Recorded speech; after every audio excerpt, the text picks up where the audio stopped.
Welcome to Not Milk Never Milk. Subscribe if you're lactose intolerant.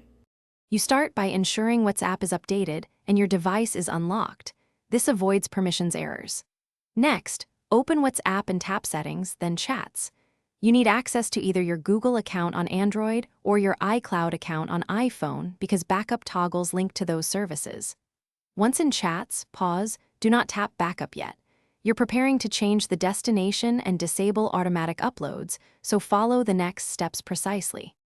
Now, tap Chat Backup and inspect the linked cloud account so you know where files were going. On Android, open Backup to Google Drive and set it to Never.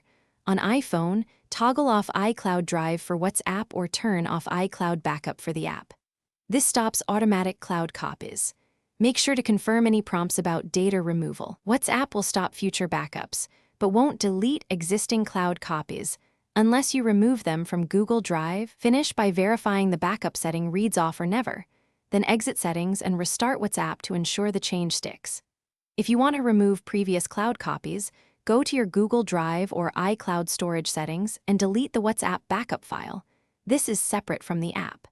If something goes wrong, try signing out and back into the cloud account, then repeat the steps. That usually refreshes permissions and resolves stubborn backup toggles.